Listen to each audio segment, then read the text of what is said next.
Hello नमस्कार मैत्रिणींनो, मी प्रणाली आपल्या यूट्यूब चॅनलवरती तुमचं खूप खूप मनापासून स्वागत करते. इथे मी माझं काम करत करत तुमच्याशी गप्पा मारण्याचा प्रयत्न करते. तर इथे जे मी काम करते ना, ती कुर्तीज आहे, ज्याला की चुडीदार बाही म्हणजे एकदम हाताच्या इथे चुन येतात. ती मी कुर्ती शिवते आहे.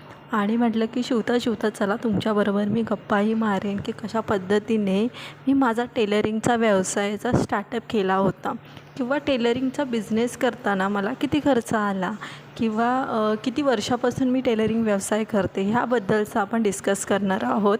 तर सगळ्यात पहिल्यांदा जेव्हा मी कॉलेजला होते त्यावेळेला मी 2 महिन्याचा कोर्स केला होता.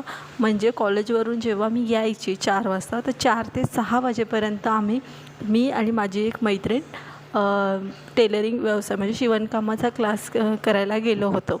त्या क्लासमध्ये 2.5 महिन्याचा 2 महिन्याचा आम्ही कोर्स केला कंप्लीट, आणि 10 दिवस एक्स्ट्रा. तर कारण की आमच्या मध्ये सुट्ट्या असायच्या, कारण की कॉलेजमध्ये असताना आम्ही आमचं सायन्स फील्ड असल्यामुळे आमचं प्रॅक्टिकल वगैरे असायचं, तर त्याच्यामुळे 10 दिवस आम्ही एक्स्ट्रा गेलो.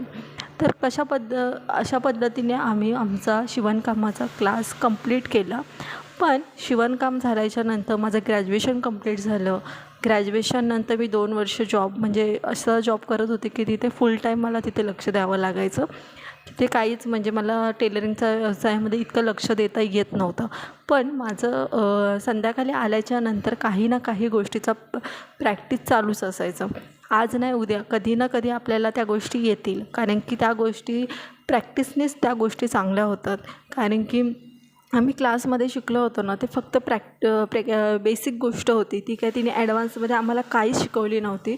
आणि आत्ता जे काही मला ॲडव्हान्स लेवलचं येतं आहे ते मी आपल्या डोक्याने, किंवा आपण जेव्हा बेसिकमध्ये एकदम क्लिअरली किंवा बेसिक गोष्टीमध्ये आपण परफेक्ट असतो त्यावेळेला त्याच्यानंतर ॲडव्हान्स आपल्याला आपणच गोष्टी येतात. त्याच्यामुळे कधी पण तुम्हीसुद्धा बेसिक गोष्टीकडे एकदम फोकस करायचं. त्याच्यानंतर तुम्हालासुद्धा खूप सुंदर पद्धतीने ॲडव्हान्समध्ये काम येतं. तर बेसिक गोष्ट तुमच्यापर्यंत मी ही गोष्ट शेअर केली. पण महत्त्वाचा मुद्दा काय, टेलरिंग व्यवसायासाठी मला किती खर्च आला. तर माझ्याकडे मम्मीची आधीच मशीन होती, जुनी मशीन होती. तिला मी रिपेरिंग करून 1000 रुपयामध्ये खर्च करून ती मशीन चालू केली. आणि त्याला मोटार वगैरे काहीच नव्हते, पायाने मी चालू केली होती. जवळजवळ मी गणपतीच्या टायमाला मी माझा टेलरिंग व्यवसाय चालू केला, आणि गणपती बाप्पाच्या आशीर्वादाने माझं अजूनही तिथपासून काम चालूच आहे. तेव्हापासून सीझनवर सीझन. कारण की असं असतं ना, जेव्हा मी सुरुवात केली होती तेव्हाकडे माझ्याकडे मशीन होती, आणि मी तुम्हाला सांगते शिलाई दुसरीकडे 180 होती, पण मी 100च घ्यायची. कमी शिलाई का घ्यायची ह्याच्या पाठीमागचं खूप मोठं कारण आहे. आता तुम्ही म्हणाल की तुला येत नव्हतं का किंवा काय असं, पण असं नाही आहे. कमी शिलाई, कारण की भरपूर अशा लेडीज असतात ना, की अशा काही लेडीज असतात की त्यांना क्वालिटी पेक्षा ना कमी पैसे कुठं आहेत ह्या गोष्टी जास्त बघतात. त्याच्यामुळे मी काय केलं होतं, कमी पैशामध्ये, कारण की आपल्याला अनुभव अशी गोष्ट आहे की ती पैशाने विकत घेता येत नाही. कारण की त्या अनुभवासाठी आपल्या हाताखालून भरपूर ब्लाऊज गेली पाहिजेत. वेगवेगळी मापं असतात. 26 छातीचंसुद्धा येतं, आणि कधी आलं तर 45 छातीचंसुद्धा येतं. तर ह्या सगळ्या मापाचा अनुभव घेण्यासाठी मी इथं कमी किंमत ठेवली होती.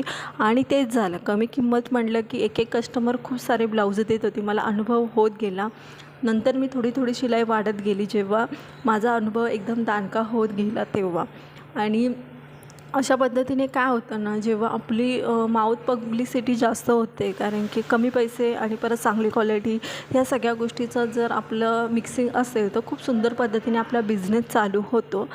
तर अशाच पद्धतीने मी माझं काम चालू केलं होतं. आणि नंतर मी हळूहळू मोटार घेतल्या, बिडिंग फॉलची मशीन घेतली, आता इंटरलॉकची मशीन घेतली. तर अशा पद्धतीने नंतर मी इन्व्हेस्ट करत गेली. जेव्हा असं वाटलं की हां, आपल्याला ह्या बिझनेसमध्ये ग्रोथ होण्याचा चान्सेस भरपूर आहे. आणि शिवणकाम अशी गोष्ट आहे की आपण घर बसल्या आपण कमवू शकतो, आपल्या मनानुसार आणि आपल्या टायमिंगनुसार. त्याच्यासाठी कुठल्याच गोष्टीचं बंधन नाही आहे.